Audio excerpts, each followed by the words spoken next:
Vous devriez jeter un œil à ce programme. C'est un économiseur d'écran, ce qui signifie qu'il ne démarre que lorsque l'ordinateur n'est pas utilisé. Mais quand il démarre, vous vous trouvez sur une île. Il y a des gens par-ci, par-là, mais ils ne font pas grand-chose. Pas quand ils sont dehors, en tout cas. Et naturellement, vous commencez à vous demander ce qu'ils peuvent bien être en train de faire à l'intérieur de la grande maison rouge dépourvue de fenêtres.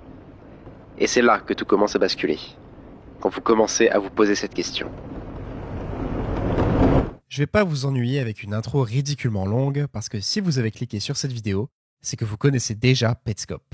Vous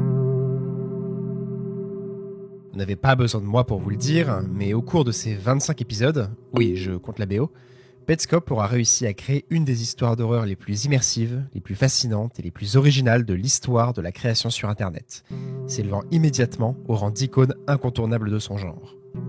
Sauf que, aujourd'hui, on va pas parler de Petscope. Parce que son créateur, Tony Domenico, a posté ce 25 octobre sur son compte Twitter un message tout particulier. Pour Halloween, voici 3D Workers Island, une courte histoire d'horreur à propos d'un économiseur d'écran. Et moi, c'est de cette histoire dont j'ai envie de vous parler aujourd'hui, parce que en prenant la forme d'une simple suite de capture d'écran, cette histoire réussit à son tour à merveille son immersion et ses ressorts horrifiques, le tout ancré dans l'esthétique très nostalgique de l'informatique de la fin des années 90, et surtout du début de la démocratisation d'Internet. Bienvenue dans le monde de 3D Workers Island.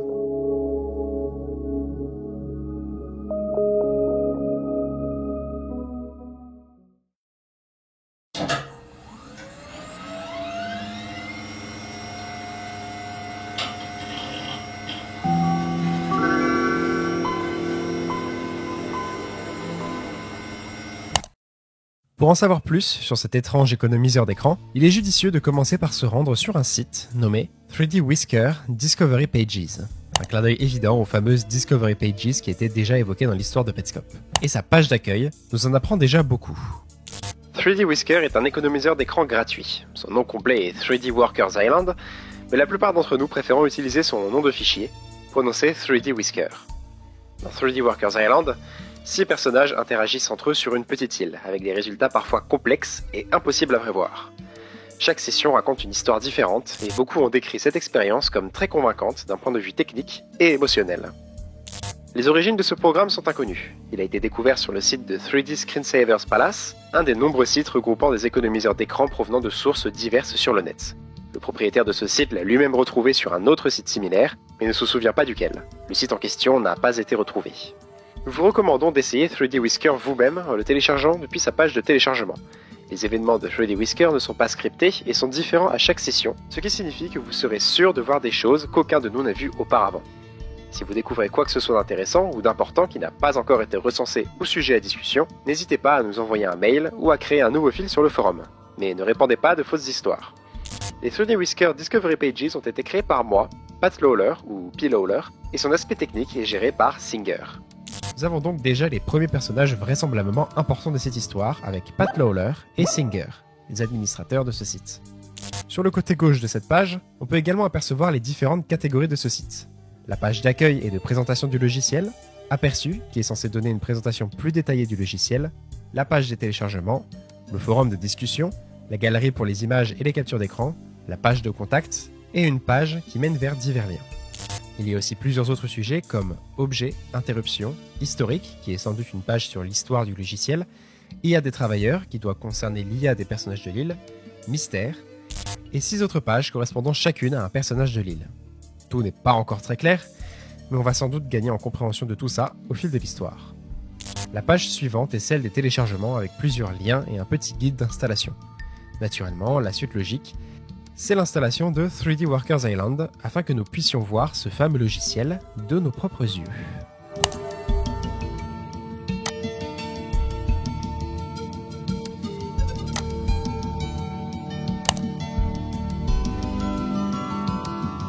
Maintenant que tout est installé, lisons le fichier README pour en savoir plus sur 3D Workers Island.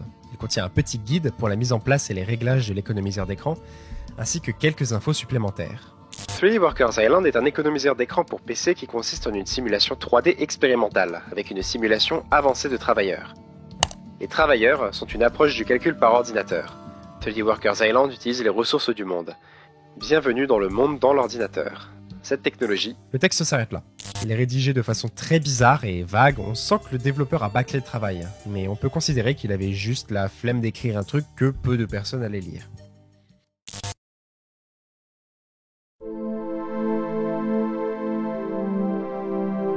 Pour son premier lancement, 3D Workers Island s'ouvre sur un écran titre et sur une présentation de ses 6 personnages. Pat, Rebecca, Joe, Amber, Holland et Grace.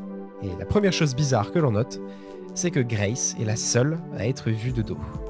Lorsque la fameuse île s'affiche enfin, les actions et les interactions entre ces 6 personnages peuvent commencer.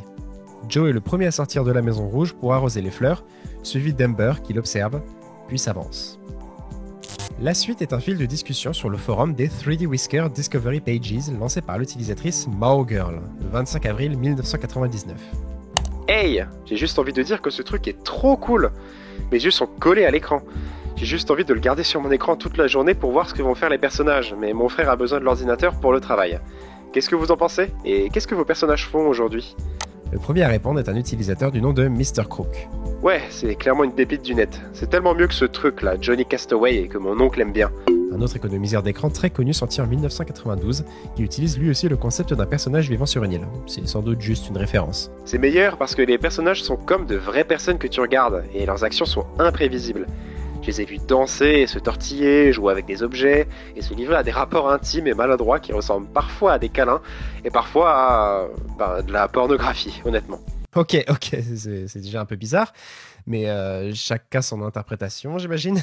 Un autre utilisateur du nom de Bustard a commenté en exprimant son accord avec le message de Mr. Crook. Et aussi que, de son côté, Holland vient de mettre sa tête dans un arbre. De retour sur l'île, on voit nos 6 personnages organiser un barbecue. On voit Rebecca griller la viande aux côtés de Pat, Amber manger un hamburger, Joe s'asseoir à table, Holland jouer avec une espèce de peluche avant de la tremper dans l'eau et de recevoir un hamburger, et Grace qui est juste assise dans son coin, le dos tourné vers les autres et vers nous. De retour sur le forum, on voit que d'autres utilisateurs ont répondu au fil de discussion. L'utilisateur 12 Points raconte que le logiciel est buggé et bizarre et que son colocataire a dit qu'il pourrait faire mieux. L'utilisateur Homer raconte que sa maman apprécie beaucoup les personnages virtuels. Et l'utilisateur Singer, designer et administrateur du site, je rappelle, raconte qu'il aime laisser l'économiseur d'écran tourner dans un coin dans sa maison pour voir ce qu'il s'y passe lorsqu'il passe devant l'écran. L'utilisateur Earl Hager semble par contre avoir une appréciation un peu différente des autres vis-à-vis de ce logiciel. J'arrête pas d'entendre plein d'histoires à propos de ce truc, mais pour l'instant, c'est ennuyeux. Je comprends pas. Je voudrais bien savoir ce que vous faites pour avoir des résultats, parce que quand je démarre le programme et que je regarde, il se passe rien. Les personnages sont debout ou assis, ils regardent autour d'eux ou ils marchent un peu, mais c'est tout. Ils ont même pas de visage, donc je peux pas savoir ce qu'ils pensent ou ressentent. L'administratrice Pat Lawler lui répond avec ce message. De quel personnage parles-tu? Tu sais, certaines personnes ont suffisamment travaillé dans leur vie et méritent de se reposer. Non, plus sérieusement, de quoi parles-tu? Je vois plein d'activités sur mon île. J'avoue que je ressens un peu d'irritation quand je vois un personnage comme Amber être juste assise. Ça me donne envie de lui dire « Hey, tu es jeune, fais quelque chose !» Un peu étonnant comme réaction, mais ça nous permet de comprendre un peu plus qui se trouve derrière le pseudonyme de Pat Lawler. Sa façon de parler me fait un peu penser à une personne qui commence à être âgée. C'est le fait de mettre tout particulièrement l'accent sur le respect des retraités et sur les jeunes qui devraient être plus actifs qui me met la puce à l'oreille. De plus, elle semble étrangement donner des âges très spécifiques aux personnages du jeu. Pour Amber et Holland, je peux à la rigueur comprendre. Leurs modèles sont plus petits que les autres, ce qui les fait paraître un peu plus jeunes, mais pour les autres, j'ai du mal à voir quel trait pourrait suggérer qu'un seul d'entre eux soit retraité. Peut-être en sait-elle plus sur ce logiciel qu'elle ne le laisse paraître. Ou peut-être juste que c'est nous qui n'en savons pas encore assez. La dernière chose intéressante à noter, ici, c'est la photo de profil de Pat Lawler, qui affiche seulement Pat sur la plage de l'île, entouré d'Amber et Holland. L'utilisateur Ned Hucker ajoute ceci. En vrai, ça devient amusant avec le temps. Il faut juste continuer de regarder. Je pense que tu pourrais être surpris par ce que tu vois. Mais il faut y être ouvert et rester détendu, et certaines choses te seront montrées. Perso, j'adore cet économiseur d'écran, c'est tellement tordu.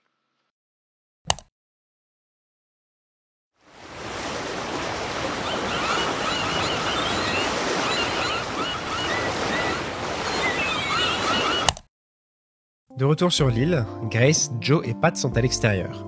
Joe lit un livre, Grace est encore une fois assise à rien faire dans son coin, son dos toujours tourné vers les autres, et Pat se déplace un peu aléatoirement, s'avançant sur la plage, tournant sur elle-même.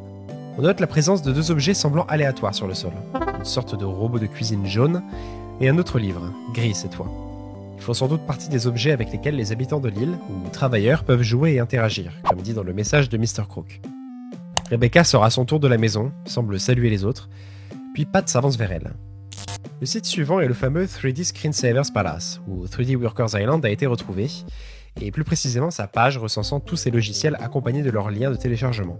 Ignorez ce pop-up, bien pratique pour censurer l'URL du site. On peut y voir d'autres économiseurs d'écran comme Screenshapes et 3D Cave 2. Ils sont accompagnés d'une description de quelques lignes, d'une petite image d'illustration et d'un nombre de téléchargements s'élevant à quelques dizaines. Et quand on arrive enfin à 3D Workers Island, déjà, il n'a pas d'image d'illustration et se contente d'une description très approximative qui tient en à peine une ligne, mais surtout son nombre de téléchargements est astronomique comparé aux autres logiciels. Ça peut à peu près s'expliquer vu l'étrange engouement que tout le monde semble montrer pour ce simple économiseur d'écran, mais tout ça cache clairement quelque chose, et ce passage vient accentuer l'aura mystérieuse autour de ce logiciel. Pendant ce temps, sur l'île, Amber passe la tondeuse à gazon autour de la maison tandis que Rebecca reste assise à table. On découvre ensuite la fameuse page d'aperçu des 3D Whisker Discovery Pages, censée nous donner une présentation plus détaillée de 3D Workers Island. Quel est cet étrange économiseur d'écran sur lequel vous venez de tomber ? Le seul moyen de réellement comprendre 3D Whisker est de l'essayer par vous-même, plutôt que de laisser quelqu'un vous le décrire. Mais laissez-moi tout de même vous le présenter. Bon, je vais pas tout lire, la page entière tire beaucoup trop en longueur pour ce qu'elle raconte, comme si elle était écrite par quelqu'un de beaucoup trop passionné pour un truc aussi spécifique. On dirait un peu une de mes vidéos quoi. Souvenez-vous juste de ces quelques points. Les personnages utilisent une technologie d'IA nommée simulation de travailleurs, et elle semble tellement complexe et avancée qu'elle est sujette à de nombreuses discussions et controverses au sein de la communauté. À cause de cette technologie vraisemblablement surpuissante, le logiciel est extrêmement demandant en ressources pour que son fonctionnement reste fluide, mais il peut en théorie fonctionner sur n'importe quel ordinateur capable d'afficher des graphismes en 3D. Pat Lawler a pris sa retraite il y a peu de temps, ça confirme nos suppositions de tout à l'heure, et laisse 3D Whisker tourner sur pas moins de 5 ordinateurs différents dans sa maison. Dans son bureau, sa chambre, son salon, sa cuisine et même sa cave. Ça transforme ma maison en un vrai petit monde très agréable. Je parle d'une obsession. Et enfin, l'île de 3D Whisker est complètement silencieuse, car l'économiseur d'écran n'émet aucun son. Le sens de ce silence est considérable, car il permet à l'île de disparaître. Malgré sa lourdeur, il est aussi léger. Il y a comme une sorte de fugacité fantomatique dans le fait que rien de tout cela ne se passe réellement, et que tout peut disparaître d'un seul coup de souris. Pendant ce temps, sur l'île, Amber est assise en face de Holland, légèrement penchée vers l'avant, et semble lui dire des choses. Holland réagit en se levant simplement et en retournant dans la maison rouge, laissant Amber seule sur la plage. Sur le forum, l'utilisateur Frank Harper raconte une petite histoire de famille. C'est pour le projet d'île de mon fils, qui est en CP et qui est arrivé 2e à son concours. Je suis si fier de lui. Ok, j'avoue, il a surtout joué à Pyjama Sam pendant que maman et moi construisions l'île, mais il s'est occupé tout seul de la partie écrite du devoir. Enfin bref, voilà les photos. Évidemment, nous, on peut pas les voir. Plusieurs utilisateurs ont commenté là-dessus de diverses manières. L'un d'entre eux trouve le salon de la personne dégoûtant, pour une raison qui m'échappe. Puis Pat Lawler réagit à son tour de façon un peu curieuse. Vous vous êtes bien débrouillé avec l'île. Étant moi-même parent, j'ai un conseil pour vous. Vous ne devriez pas faire le travail de votre fils à sa place. Ne le laissez pas s'habituer à l'idée que vous allez faire tous ses devoirs.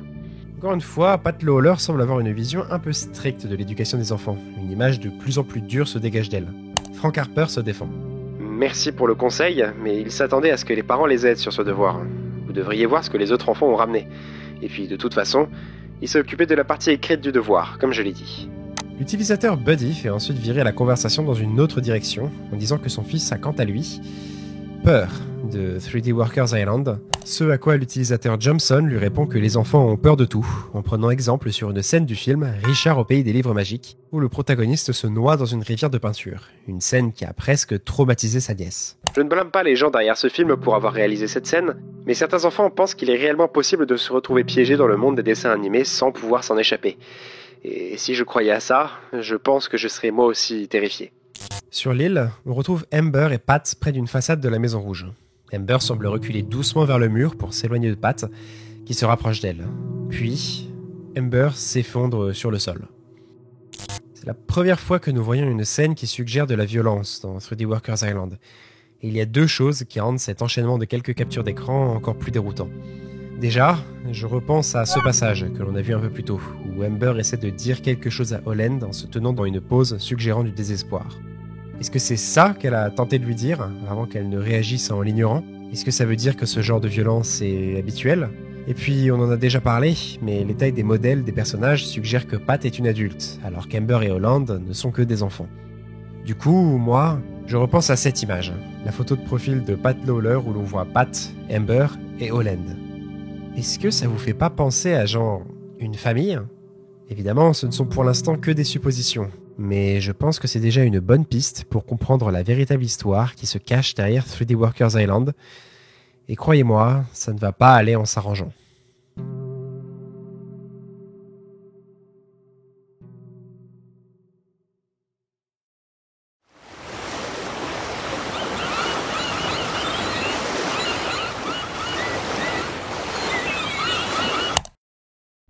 De retour sur le forum, un utilisateur aujourd'hui banni du site, on reviendra un peu plus tard sur la potentielle raison de son bannissement, et utilisant le pseudonyme de Good Kid, raconte une histoire qui lui est arrivée visiblement à l'école. Alors qu'il était en colle, il a montré 3D Workers Island à son professeur d'informatique qui a tout de suite beaucoup aimé le logiciel, ce qui leur a donné envie de les installer sur tous les ordinateurs de la salle. On a éteint la lumière avant de le lancer sur tous les ordinateurs, les uns après les autres. C'était vraiment une sacrée expérience de voir toutes ces choses différentes se dérouler sur l'île, sur les écrans de la pièce sombre et silencieuse. Je pense que c'est comme ça qu'il faut vivre 3D Workers Island. Je vous recommande de l'installer sur le plus d'écrans possible. Ok, alors au-delà de cette énième fascination étrange pour ce logiciel, il y a certaines choses que j'ai omises à propos de Good Kid. Déjà, il semble avoir 14 ans, d'après sa bio sur le forum. C'est déjà une raison suffisante pour un bannissement. Un ado de 14 ans ne devrait rien avoir à faire sur un forum qui semble rempli d'adultes. Mais par contre, il y a deux trucs qui clochent.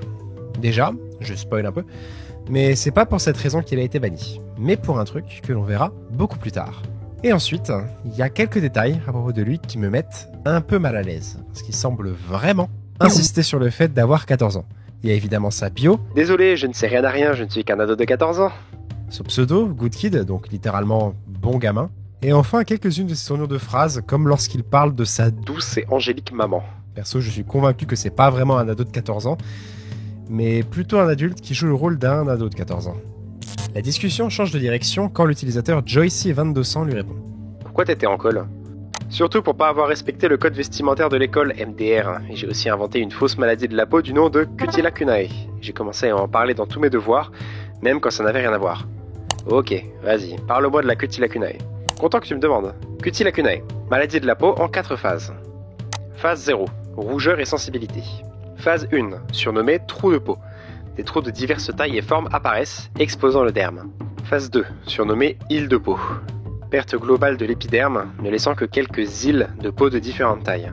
Phase 3, récession des îles, menant à une perte complète de l'épiderme. Les premières phases peuvent être guéries, mais la phase 3 est irréversible. Les phases 1, 2 et 3 sont constamment évaluées à 10 sur une échelle de douleur allant de 1 à 10. Une douleur à vous arracher les cheveux, hurler et vous faire sombrer dans le désespoir. Ok, stop. Je sais qu'en entendant tout ça, là, tout ce que Good Kid raconte, on peut juste penser que c'est un ado edgy qui a un peu trop d'imagination et qui est fasciné par les trucs morbides comme les maladies graves.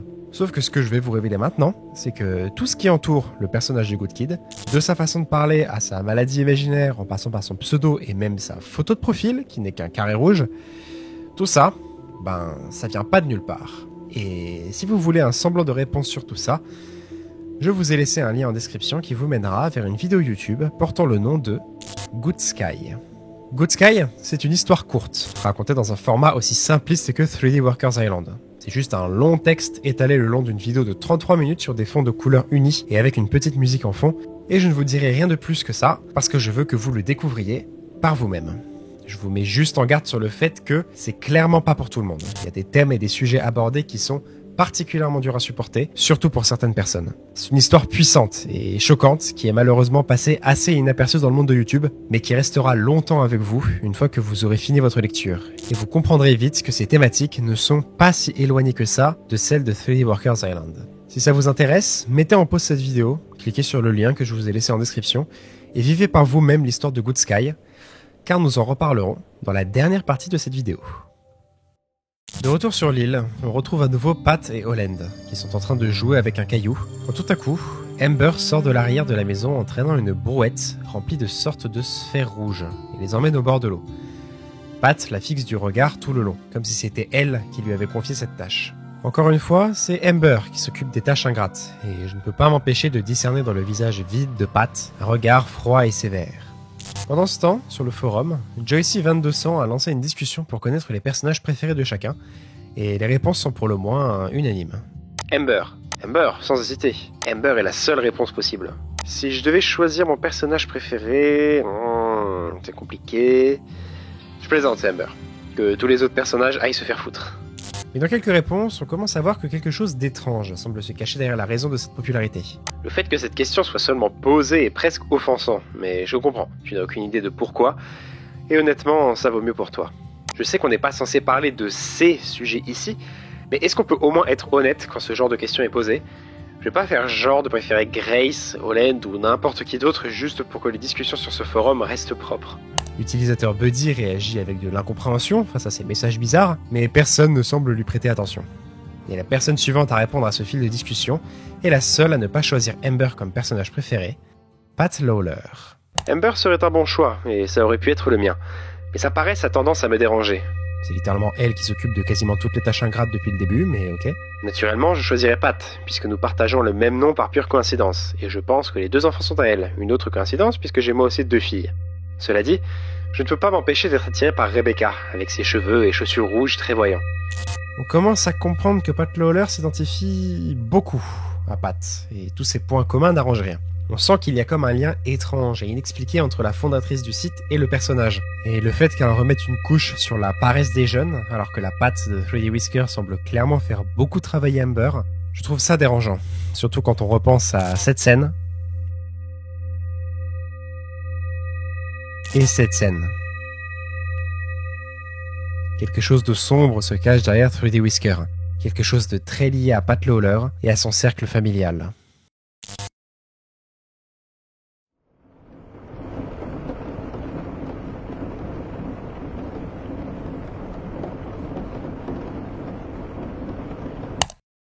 La scène suivante de l'île est observée de bien plus loin que d'habitude, mais on reconnaît Grace, toujours dans son coin, et Amber et Holland qui semblent regarder quelque chose dans l'eau. La page suivante est complètement différente de ce qu'on a eu l'habitude de voir jusqu'ici. Il semble s'agir d'un article provenant d'un blog personnel hébergé sur le site web GeoCities, aujourd'hui fermé, et intitulé « Philosophie d'ordinateur, numéro 1, fenêtre ». J'ai volontairement traduit le terme Windows parce que, contrairement à ce qu'on serait tenté de penser, il n'est pas vraiment question ici du système d'exploitation, mais bien de fenêtres. Il existe des fenêtres partout où on les voit, et n'importe qui peut regarder à l'intérieur pour vous voir. C'est en partie ce qui les rend terrifiantes. Mais les fenêtres sont encore plus terrifiantes quand tu es celui qui regarde à l'intérieur, parce que tu ne sais jamais ce que tu peux y voir. Je vais pas vous traduire mot pour mot, parce que le texte entier est écrit de façon très étrange. Il y a des tournures de phrases qui n'ont pas vraiment de sens et pleines de fautes de grammaire. Et comme le texte en lui-même semble déjà très métaphorique, ça rendrait juste son sens plus confus qu'autre chose. Mais de ce que j'ai réussi à comprendre, l'auteur considère les écrans de toutes sortes comme des fenêtres donnant vers le monde de la fiction, et que la seule fenêtre donnant sur la réalité est celle que nous avons traversée étant bébé. Probablement lors de l'accouchement, j'imagine. L'auteur développe ensuite de façon assez nébuleuse sur le fait que si l'on tombait théoriquement à travers un de ces écrans, ces fenêtres donnant sur la fiction, nous nous retrouverions donc à l'extérieur de cette fenêtre, forcés de regarder vers l'intérieur, vers la réalité. Ceci est le seul sens possible de la phrase « Je suis piégé dans la télévision », quand l'on se rend compte que la réalité est la chose que nous observons. Mais qu'est-ce que cela veut dire ? Où sommes-nous ? Que se passe-t-il si vous trouvez là-bas une mauvaise chose pour laquelle vous êtes responsable, mais vous ne faites rien pour l'arrêter, parce que puisque cette chose regarde depuis l'autre côté de la fenêtre, elle n'est pas réelle. Je suis coincé ici, et je ne pourrai jamais rentrer à la maison. Qu'est-ce que nous voulons dire ?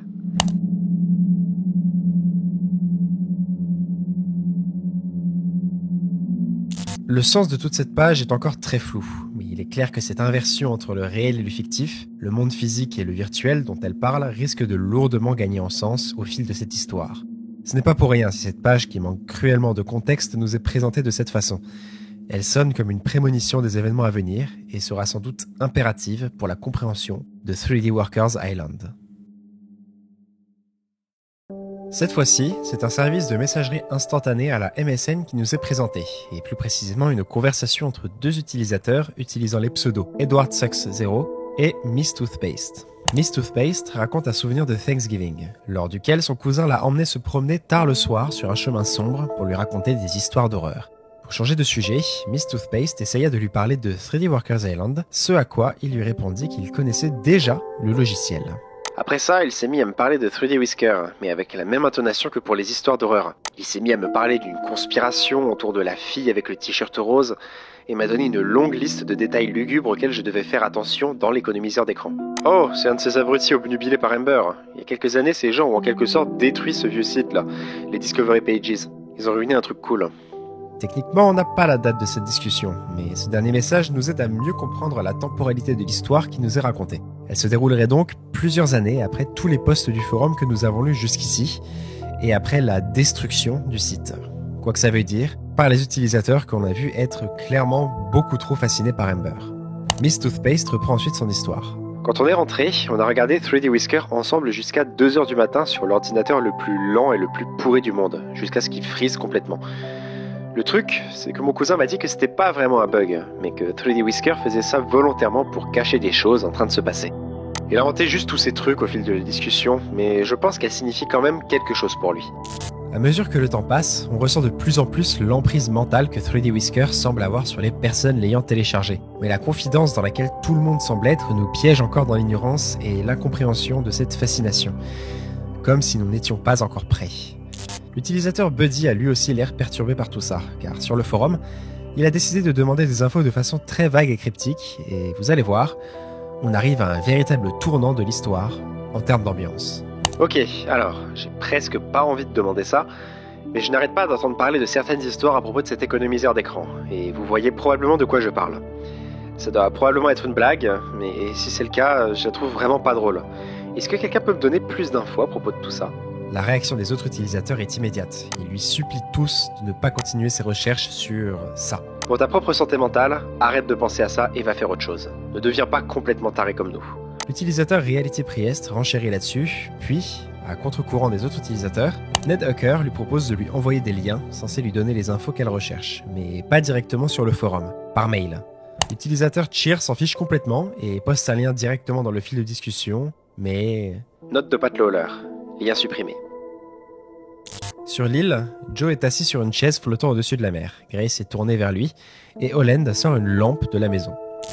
Enfin, nous arrivons sur un site mystérieux dont l'URL est complètement censuré, probablement celui que Cheer a posté, qui nous accueille avec une version sombre de la maison rouge de l'île et un texte lugubre. Les fenêtres de mon salon, recouvrant le mur de larges vues sur mon jardin et sur mon porche, remplissent la pièce de lumière durant le jour et d'un air de vulnérabilité durant la nuit. Mon frère passe la nuit ici. Il dort sur le canapé contre les fenêtres arrière. Quelquefois, nous nous asseyons ensemble, regardons à travers ces fenêtres et racontons des histoires sur la maison au-delà de mon jardin. Un homme vit dans cette maison avec ses 2 fils. Les rideaux sont fermés et nous imaginons notre propre enfance se rejouer derrière ces derniers. Ce n'est rien d'autre qu'un jeu idiot qui consiste à inventer des histoires sur le voisin. Je le vois comme une façon de créer des liens sur la base de nos expériences passées. Ce jeu nous inspire parfois des émotions fortes, mais pas assez fortes pour faire quoi que ce soit, parce que, évidemment, ce n'est qu'un jeu idiot. Ça ne sert à rien de s'inquiéter pour ses enfants en se basant uniquement sur de l'intuition et des sentiments. Et pourtant, nous trouvons tous les deux que nos rêves deviennent de plus en plus intenses avec le temps. Ces derniers temps, nous avons commencé à en avoir marre de ce jeu, mais nous avons téléchargé 3D Workers Island. Il se joue sur un ordinateur dans le coin de mon salon. Vous devriez jeter un œil à ce programme. C'est un économiseur d'écran, ce qui signifie qu'il ne démarre que lorsque l'ordinateur n'est pas utilisé. Mais quand il démarre, vous vous trouvez sur une île. Il y a des gens par-ci, par-là, mais ils ne font pas grand-chose. Pas quand ils sont dehors en tout cas. Et naturellement, vous commencez à vous demander ce qu'ils peuvent bien être en train de faire à l'intérieur de la grande maison rouge dépourvue de fenêtres. Et c'est là que tout commence à basculer, quand vous commencez à vous poser cette question. Et maintenant, nous commençons un autre jeu. Comme dans la vie, l'inquiétude engendre plus d'inquiétude. La réalité est toujours pire que ce que vous pouvez imaginer. Peu importe à quel point vous en apprenez, c'est toujours pire. Et le seul échappatoire, c'est d'arrêter de se poser des questions, d'arrêter de creuser, d'arrêter d'apprendre. Ceci est votre chance de vous arrêter. La source d'information la plus conseillée pour toutes les choses en rapport avec 3D Workers Island s'appelle les 3D Whisker Discovery Pages. Fondé et géré par Pat Lawler, ce site couvre à peu près tout ce qu'une personne raisonnable voudrait savoir. Vous devriez explorer son site en premier si vous ne l'avez pas encore fait, parce qu'il est plutôt réussi. mais Pat Lawler ne voit pas ce que nous voyons, ou choisit de ne pas le voir. J'ai créé une source d'informations différente. Ici, je recueille vos témoignages et je les publie aux yeux de tous. Ensemble, nous jouons à ce jeu exactement comme il est censé être joué. Bienvenue sur mon site, Inside 3D Whisker. À partir de maintenant, vous serez confronté à des thèmes incluant abus et torture. Ne continuez que si vous pouvez supporter ça.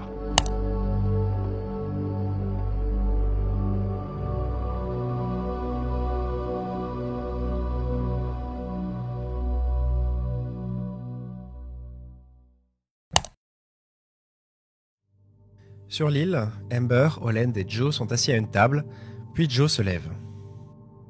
Sur le forum, nous voyons la suite du fil de discussion de tout à l'heure.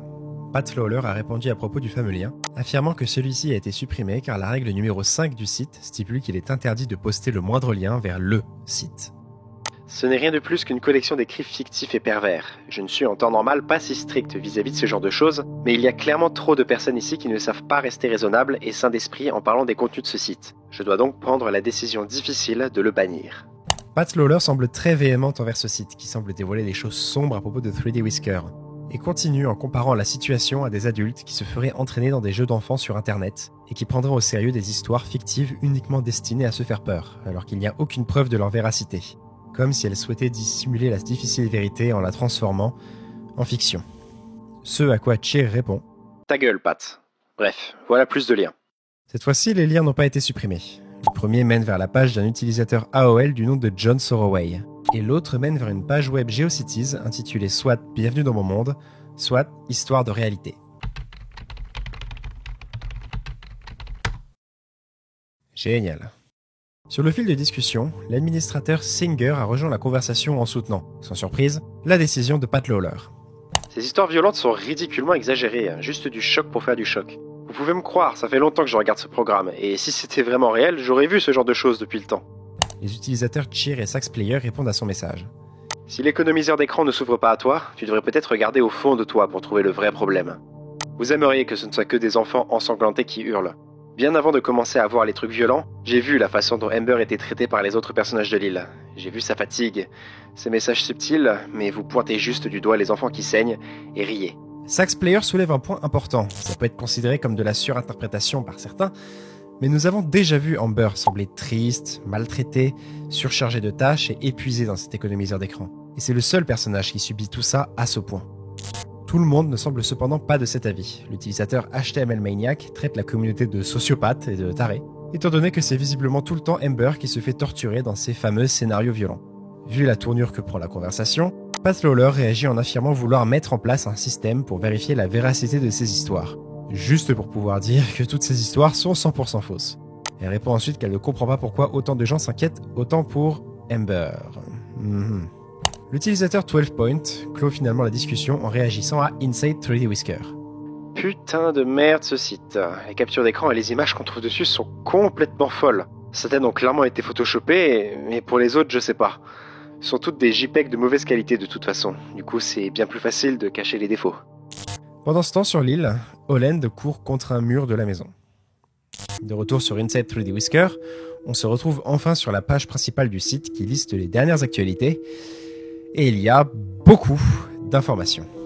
Déjà, les catégories sur la droite. Les 3 premières nous permettent d'accéder à la fois aux questions, à la page des liens, comme par exemple le lien de téléchargement de 3D Whisker, j'imagine, et enfin de donner son témoignage si l'on assiste à quelque chose d'intéressant sur l'île, afin d'étoffer la base d'information du site. Les catégories suivantes correspondent chacune à un type de témoignage, et le sens de certaines est encore flou. Messages cachés, photographie, cris, murmures, bugs, curiosité, vie réelle, et juste pour le fun. Comme je l'ai dit un peu plus tôt, on trouve également sur cette page une liste des dernières mises à jour. Les 4 plus récentes ont toutes été postées à la fin du mois d'avril 1999. La dernière, postée le 25 avril 1999, parle de quelque chose en rapport avec Amber et un certain Sam Ferraro. Apparemment, dans certaines conditions, il arrive qu'Amber porte un t-shirt noir avec une image de ce Sam Ferraro à la place de son habituel t-shirt rose. C'est vraiment hyper random et bizarrement il n'y a aucune autre info là-dessus, juste ça s'arrête là. J'ai essayé de chercher qui pouvait être ce Sam Ferraro, j'ai trouvé plein de gars très variés, genre un comédien, un artiste, rien de bien concluant, donc bon, passons à autre chose. Ce même jour, l'administrateur du site raconte avoir retiré une photo d'un article nommé « Clouage PJR » à la demande de l'utilisateur ayant posté la photo. On verra bien plus tard ce que cet article raconte. La veille, l'administrateur a ajouté plusieurs éléments provenant d'utilisateurs à une autre page du nom de Worker Degeneration, ou Dégénérescence du travailleur, que nous aurons l'occasion d'explorer plus tard, ainsi qu'un lien à un autre article mystérieux nommé « La culpabilité de Grace ». S'ensuit une longue et lugubre citation. Heureusement pour cette fille, son histoire est devenue une légende urbaine. La plupart des gens ne pensent pas que c'est vraiment arrivé, même s'ils sont quand même fascinés. Un vrai tour de passe-passe. Le réel s'est transformé en fiction. Maintenant, elle vit sa retraite bien disgracieuse dans le monde distant d'un dessin animé. Mais la réalité entra à sa conscience pour toujours. Notre fil rouge sur la réalité se transformant en fiction se poursuit, et en même temps, on comprend que Grace serait une femme rongée par la culpabilité, un sentiment qui trouve sa source dans quelque chose qu'elle aurait fait par le passé, une dure réalité qui ne veut pas la quitter, et qui semble donc être la raison qui la pousse à ne jamais montrer son visage, par pure honte. On peut commencer à imaginer la raison de cette culpabilité, mais je préfère garder ça pour la dernière partie de cette vidéo. Le jour précédent, l'administrateur d'Inside 3D Whisker indique avoir ajouté une avalanche de captures d'écran à une page nommée « Visage étrange ». Je n'arrive pas à croire que des gens voient ces choses-là juste en allant aux toilettes pendant la nuit. Faire ce site m'a convaincu de ne jamais faire tourner 3D Whisker une fois la nuit tombée. Merci Pat Lawler. Pas de son, pas de visage, faux dans ces deux cas. Et enfin, le 21 avril, nous avons droit à une update qui change clairement de ton. Je prends du retard dans la lecture de vos mails. Désolé tout le monde, mais priez pour mon frère, il traverse une période difficile. Il est à l'hôpital. Des fois, tu es brisé d'une telle façon que tu ne le ressens pas avant plusieurs décennies, et je suis sûr que ce sera bientôt mon tour. Lorsque ce jour arrivera, mon frère sera vivant pour me soutenir. Mais pour l'instant, allons-y. On ne sait pas si ce message s'arrête là ou s'il continue après avec des updates plus standards, mais il est clair que l'administrateur de ce site et son fameux frère, dont nous avons entendu parler sur la page d'accueil, semblent tourmentés par des traumatismes les rongeant profondément, et remontant à bien plus tôt dans leur vie, sans doute à leur enfance. Et là, tout de suite, le long texte qui nous avait accueillis sur ce site rejaillit dans notre mémoire. C'est pour cette raison que son auteur se rassurait en disant que ça ne servait à rien de s'inquiéter pour les enfants vivant de l'autre côté de son jardin en se basant uniquement sur son intuition et ses souvenirs personnels. Parce que ce que son frère et lui voyaient dans la maison de leur voisin, et par extension dans l'enfance des deux enfants qui y vivaient, c'est toute la peine et la douleur, toute la violence et le malheur qu'ils ont eux-mêmes subi dans la leur il y a bien longtemps, et qui les a marqués à vie.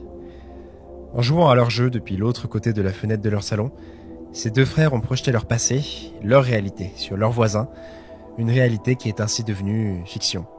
Mais aujourd'hui, c'est sur cette île et sur ce que cache cette maison rouge que l'imagination et les réalités des utilisateurs de 3D Workers Island sont projetées. Et ainsi, de l'autre côté des écrans, de ces fenêtres, elles reprennent vie.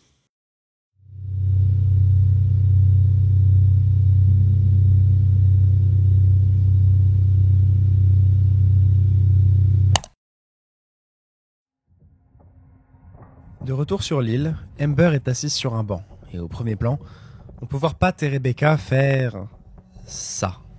Sans doute ça, les rapports intimes et maladroits dont parlait l'autre gars, et le malaise de la situation est renforcé par la proximité d'Amber à la scène. L'article suivant est un de ceux dont nous avons brièvement entendu parler dans les mises à jour du site, le clouage PJR. Le clouage PJR est un événement aléatoire et apparemment assez rare dans lequel Pat, Joe, Rebecca et Amber sont disposés de façon à ce que Amber, au centre de la formation, soit complètement bloquée, clouée sur place.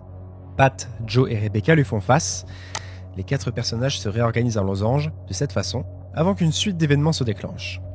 Les 4 personnages disparaissent instantanément. Le monde est remplacé par de l'obscurité. Dans l'ombre apparaît la photo d'une enfant portant des vêtements similaires à ceux d'Amber, avec des rayures roses. Elle est parfois blessée, mais pas tout le temps. Un clip audio d'une jeune femme qui crie, ou plusieurs cris, se joue depuis les haut-parleurs. Elle est souvent interprétée comme la voix d'Amber, mais aussi parfois comme celle d'un témoin hors champ. Le monde réapparaît. Pat, Joe, Rebecca et Amber réapparaissent un par un devant la porte de la maison. Amber réapparaît en dernier, et aucune trace de l'événement ne subsiste. Il est clair qu'une telle suite d'événements a de lourdes implications sur la possible maltraitance d'Amber par ces 3 adultes. Un sujet qui devient de plus en plus difficile à ignorer à mesure que l'on s'enfonce toujours plus profondément dans 3D Whisker. Et pourtant, ce soi-disant clip audio d'une jeune femme qui crie me laisse perplexe. S'il est parfois attribué à un témoin hors champ plutôt qu'à Amber, est-ce que ce fameux témoin ne serait pas Grace? C'est la seule femme adulte qui ne participe pas à l'acte de maltraitance symbolisé par le cloage PJR, et surtout, c'est le seul personnage qui est connu pour la culpabilité qu'elle éprouve. Ainsi, Grace représenterait à elle seule les adultes qui savent, ceux qui sont témoins de maltraitance et qui désapprouvent ses actes, mais qui ne trouvent ni la force de dénoncer, ni la force de confronter les oppresseurs. Et ainsi, alors que ces actes continuent, ils préfèrent baisser la tête et tourner le regard par honte et par lâcheté. En se murant dans le silence, Grace s'enferme dans le rôle de la complice, mais heureusement pour elle, sa réalité s'est transformée en fiction dans cet économiseur d'écran. Aujourd'hui, elle vit sa retraite bien disgracieuse dans le monde distant de cet économiseur d'écran, mais la réalité entra sa conscience pour toujours. La page sur le cloage PJR continue plus largement sur les autres sons produits par 3D Workers Island, malgré le fait que le logiciel nous était à la base présenté par Pat Lawler comme complètement silencieux. Deux types de sons ont visiblement été documentés. Des sons très forts, les fameux cris dont nous venons donc de parler, et des sons très faibles, catégorisés comme des murmures, et interprétés pour la plupart comme des appels à l'aide d'Amber. C'est donc sur ces sons que porte la fameuse page des murmures, et bien qu'aucun de ces sons ne soit impliqué dans le cloage PJR, ces murmures précèdent souvent d'autres événements dont les captures d'écran semblent particulièrement précieuses. L'auteur de cet article s'attarde ensuite sur le sujet des photos. Celles-ci peuvent varier dans ce qu'elles montrent, mais elles ont toutes été décrites comme montrant la fille interprétée comme étant Amber, à différents degrés de lésions corporelles, donc plus ou moins blessée. Le niveau de lésion semble grimper à mesure que l'économiseur d'écran tourne, les blessures devenant de plus en plus sévères. De plus, de façon assez cryptique, 3D Whisker semble traiter la notion de réalité, tout ce qui s'y rattache et tous les mouvements entre fiction et réalité, de façon négative. Dans ce cas précis, même quand Amber ne semble pas montrer la moindre blessure physique, sa transformation en corps humain réel est en elle-même considérée comme un acte de violence. Ce n'est pas entièrement clair, et ça serait certainement plus si nous pouvions voir des images de tout ça, mais personnellement, je l'interprète de cette façon. Dans 3D Workers Island, en général, le mouvement de la réalité vers la fiction symbolise à mes yeux la dissimulation des maltraitances par les adultes, le fait de tourner ces véritables expériences de violence en mensonges d'enfants pour mieux les discréditer. Cette inversion est évidemment connotée négativement car, au-delà des maltraitances physiques, elle symbolise la manipulation et la violence sur le plan psychologique. Et à l'inverse, le mouvement de la fiction vers la réalité représente le dur rappel à la réalité de ces actes. C'est la douleur provoquée par le choix de dévoiler au grand jour les violences que l'on a soi-même subies et de combattre ces abuseurs, plutôt que de les cacher et d'essayer de les ignorer pour ne pas faire de vagues. Ce retour à la réalité est montré plein de terreur parce qu'il représente tout ce qui peut rendre un témoignage difficile pour les victimes. L'article se termine sur une signature nous permettant enfin de mettre un nom sur un des individus se cachant derrière ce site, Jakey. La page se poursuit ensuite sur les témoignages de plusieurs internautes ayant assisté au cloage PJR, et le moins que l'on puisse dire, c'est qu'ils sont secoués. Je ne le laisserai plus jamais tourner pendant la nuit. Putain de merde, ça m'a réveillé d'un seul coup, j'ai jamais eu aussi peur de toute ma vie. J'étais en train de dormir et tout à coup, un cri à vous déchirer les tympans. Les autres témoignages sont du même acabit. Les gens sont choqués, terrifiés, et évidemment très surpris d'entendre tout à coup un son aussi fort et terrifiant sortir d'un économiseur d'écran censé être complètement silencieux. Une utilisatrice, Ashley B, décrit vaguement la photo qu'elle a pu apercevoir lors de cet événement, et comme prévu... C'était sombre, mais j'ai pu voir la silhouette d'un corps humain, de proportions réalistes, et habillé en rose et blanc, juste comme Amber. C'était une photo, je crois. Elle ne bougeait pas. J'avoue que la première fois que je suis passé sur cette image, en suivant l'histoire de 3D Workers Island, j'ai vraiment ressenti un choc dans mon ventre, parce que vu la formation en carreau des personnages, je pensais qu'on allait assister au clouage PJR et à tout ce que ça implique. Alors évidemment, en regardant de plus près, on se rend vite compte que Amber n'est pas là, mais quand même, vu la page que l'on vient juste d'explorer, je suis sûr que cet effet était volontaire.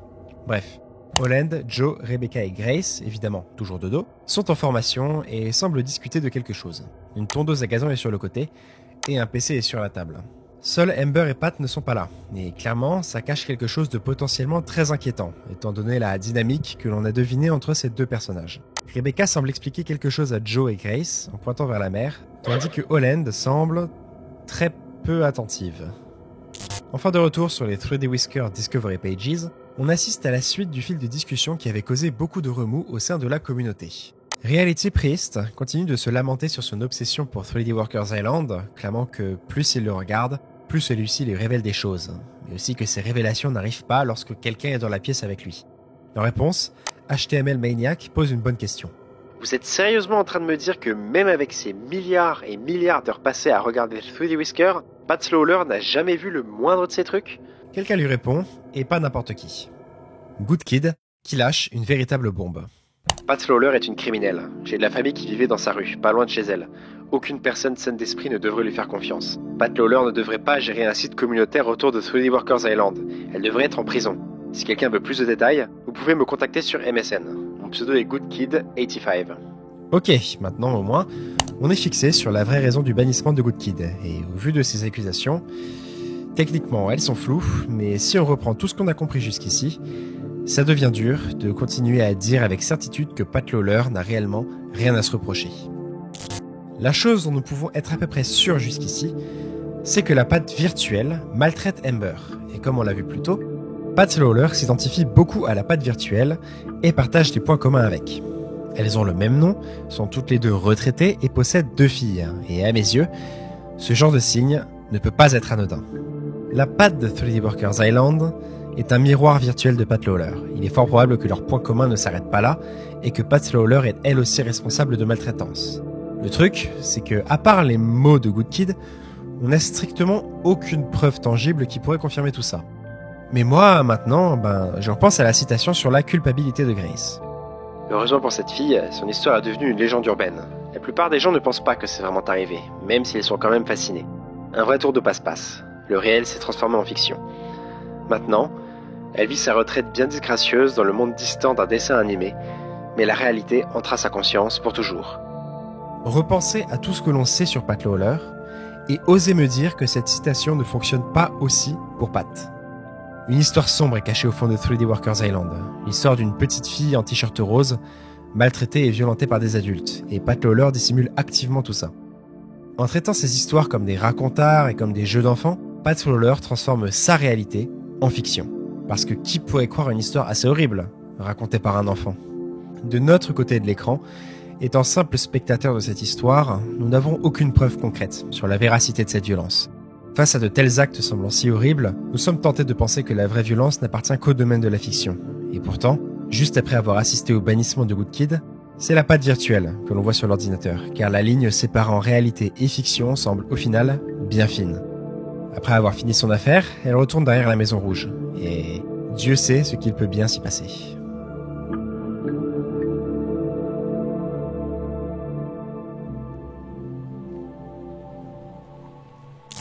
De retour sur Inside 3D Whisker, un autre article nous est présenté.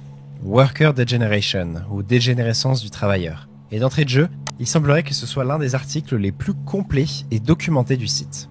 Le phénomène de dégénérescence est d'abord décrit vaguement comme une blessure d'un des personnages. Vous l'aurez deviné, Amber. Si vous avez déjà vu une Amber rouge, vous avez déjà vu cette dégénérescence. Ceci est le premier stade de cet état. Après celui-ci vient la compression, et le résultat ressemble à ceci.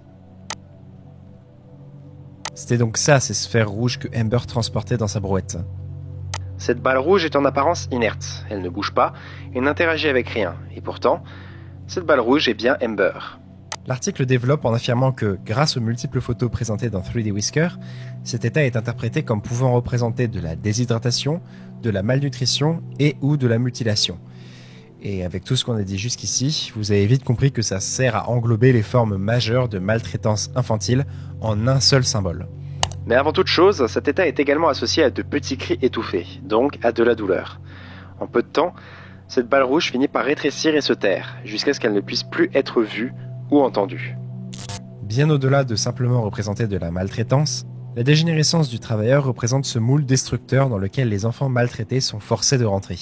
Le premier stade, le modèle d'Amber teinté de rouge, représente de façon assez littérale cette violence à l'instant où elle est commise, car la couleur rouge est évidemment associée au sang, et donc à la violence et à la douleur.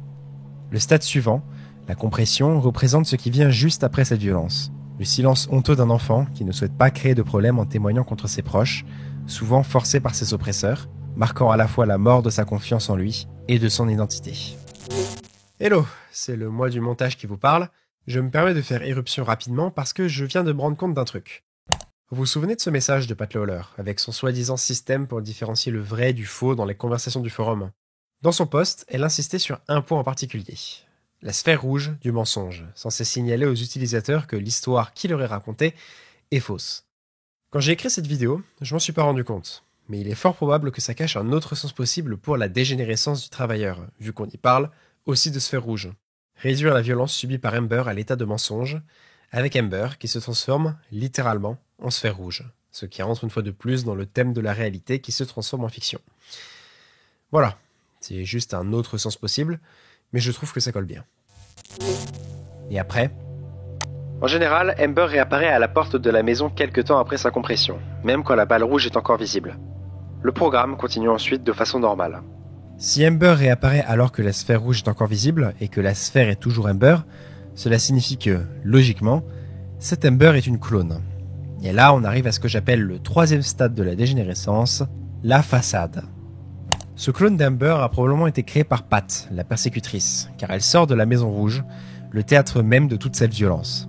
Et ce clone est absolument identique à la Amber qui n'a subi aucune maltraitance, parce que c'est précisément ce pourquoi elle a été créée. Conserver l'image de la famille normale, et faire comme si de rien n'était. Vu de l'extérieur, ce stade paraît complètement anodin, comme un retour à la normale. Mais c'est justement là que se cache toute sa perversion, car c'est le stade où l'isolation mentale de l'enfant victime d'abus atteint son paroxysme. Et maintenant, on se souvient du passage où Amber transporte tout un tas de sphères rouges dans une brouette en se dirigeant vers la plage, sans doute dans le but de les jeter à la mer sous le regard de Pat, qui paraît tout de suite beaucoup plus lourd de sens. Dans cette scène, Amber est forcée par son tyran de dissimuler elle-même les preuves de son abus, de serrer les dents et de tenter d'oublier tout ce qu'elle a vécu, encore une fois pour préserver l'image de sa famille. Jakey signe une fois de plus son article, puis laisse sa place au témoignage des autres utilisateurs. L'utilisateur Falling into Asphalt raconte qu'il a commencé à voir le phénomène de dégénérescence lorsqu'il laissait tourner l'économiseur d'écran sur de longues périodes, et que Amber devenait de plus en plus rouge à chaque fois qu'elle allait dans ou derrière la maison. L'utilisateur Nathan Manfield, quant à lui, raconte qu'il a retrouvé tout un tas de balles rouges sur son île après être parti pendant 8 heures, créant ensemble un lourd bruit de drone ambiant. Enfin, un certain Thomas laisse un dernier commentaire. Combien d'entre elles reposent au fond de l'océan? Je suis complètement envahi par le désespoir. Personne ne m'aidera jamais, et je ne m'aiderai jamais. J'ai trop peur de chercher de l'aide. Je n'écris même pas ceci en ce moment. Ce message n'existe que dans ma tête. Ce site entier n'existe que dans ma tête. 3D Workers Island? Qu'est-ce que c'est que ça? Est-ce que je posterai vraiment ça en ligne? Est-ce que je laisserai vraiment quiconque jeter un œil dans mon univers? C'est faux. Tout est faux, et personne ne verra jamais ça. Pour Thomas, je t'entends et je te comprends. Souffrir en silence est une tâche vraiment difficile. Sur l'île, Grace est seule à regarder l'océan.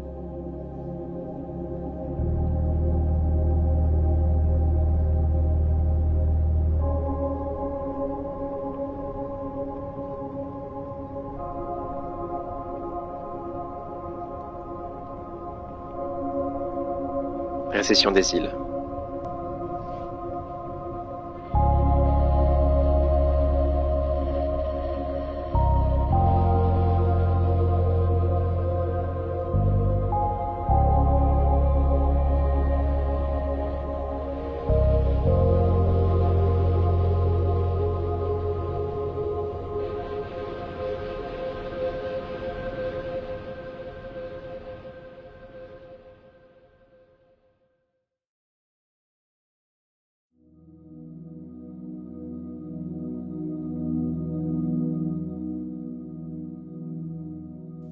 Et voilà, c'était la fin de 3D Workers Island. Et même si c'était plus simple que Petscop dans sa formule, j'ai vraiment trop aimé.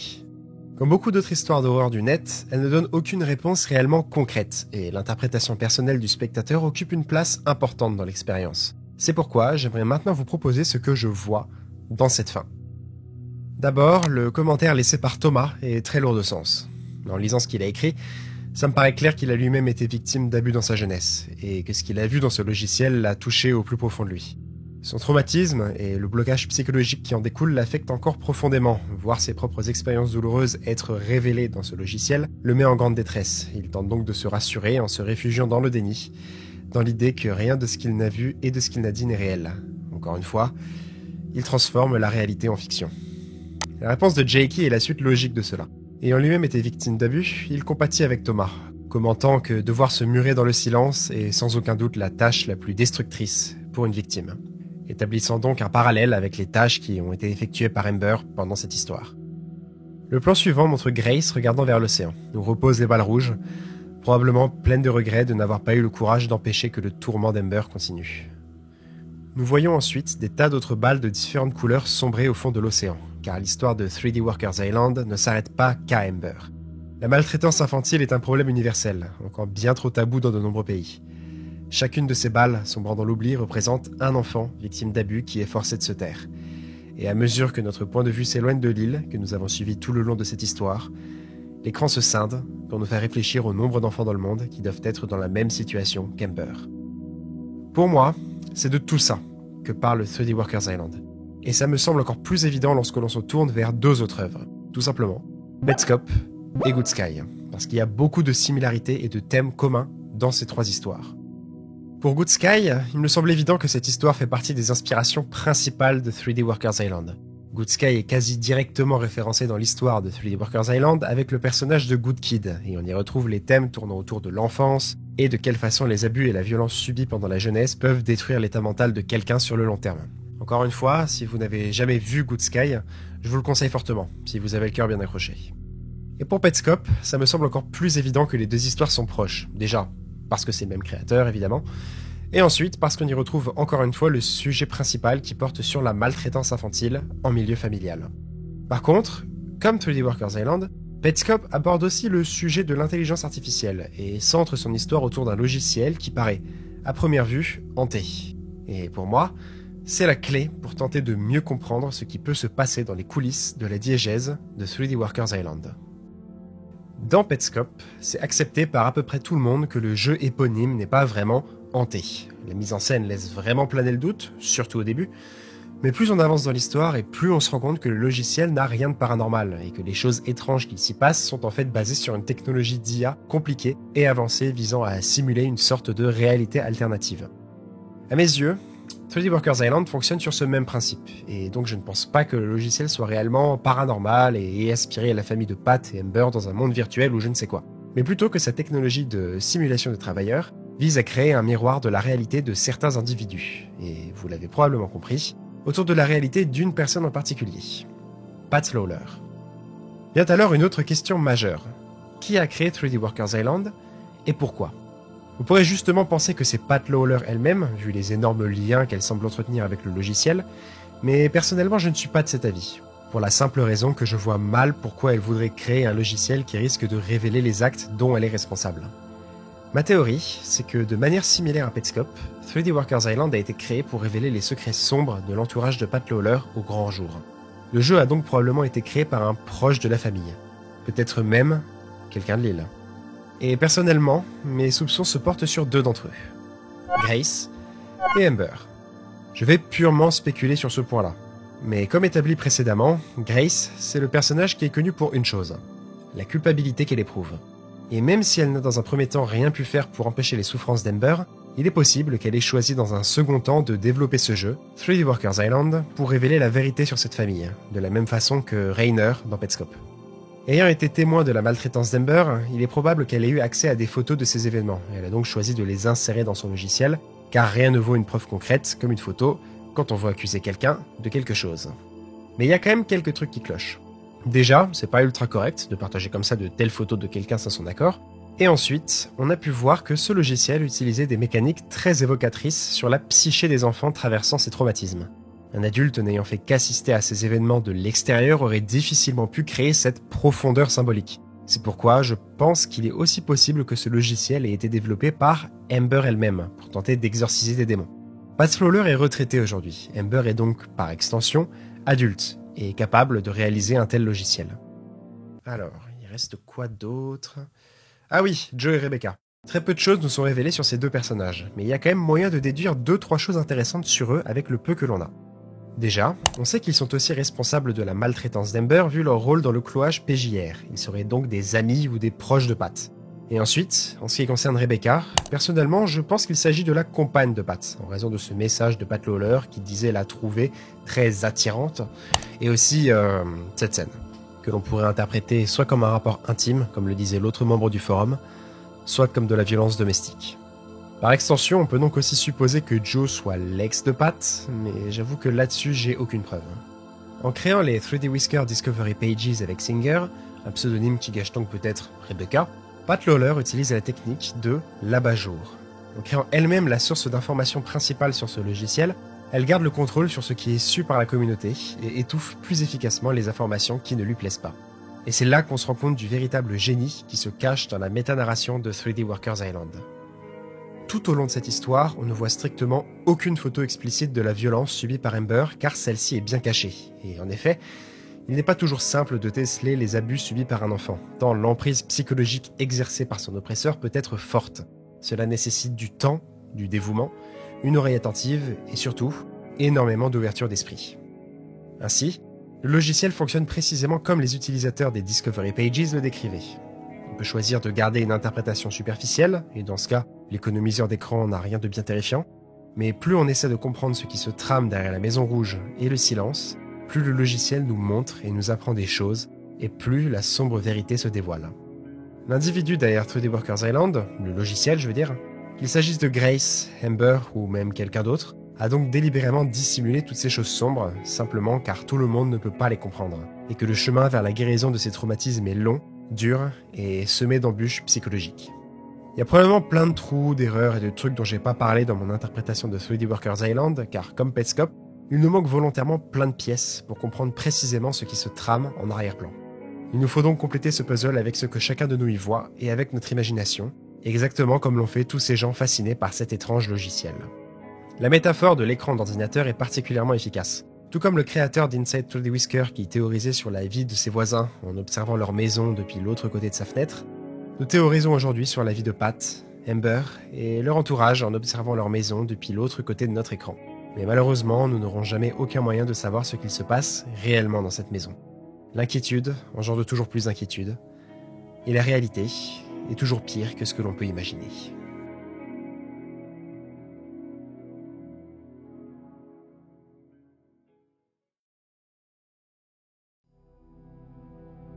« 3D Workers Island » est peut-être moins complexe dans sa construction que Petscop, mais sa narration fonctionne toujours aussi bien, et prouve une fois de plus que Tony Domenico maîtrise à la perfection ses créations. L'histoire de 3D Workers Island est dure, mais elle parle de choses importantes qui méritent plus de visibilité, avec une précision et une sensibilité que j'ai, sans rire, très rarement vues dans d'autres œuvres. Mais en même temps, il fallait s'y attendre, venant de la personne derrière ce chef-d'œuvre qu'est Petscop. C'était en tout cas un réel plaisir de pouvoir parler de cette œuvre qui m'a vraiment marqué dès ma première lecture. J'espère avoir réussi à lui rendre justice et à faire en sorte que cette vidéo ne soit pas trop ennuyeuse. J'ai vu que quelques autres youtubeurs, surtout côté anglophone, avaient fait quelques vidéos d'interprétation sur 3D Workers Island, mais je me suis forcé à pas les regarder, tout simplement pour que mon interprétation de l'œuvre soit pure et pour que vous puissiez vraiment avoir mon point de vue sur cette histoire. Évidemment, si vous avez des retours à me faire, ils sont toujours bienvenus. N'hésitez surtout pas à laisser un commentaire, ça m'aide vraiment à améliorer la qualité de ces vidéos et ça me donne beaucoup de force. Elle aura vraiment mis du temps à sortir cette vidéo, mais bon, j'espère que ça en valait la peine et qu'elle vous aura plu. Si vous l'avez aimé évidemment, et que vous voulez continuer à suivre ce que je fais, n'oubliez pas de liker, partager cette vidéo et vous abonner. Et on se retrouve très bientôt pour de nouvelles vidéos, plus simples j'espère, plus simples à faire, qui je l'espère sortiront très bientôt. Voilà. Merci pour votre soutien, votre patience, et puis à plus.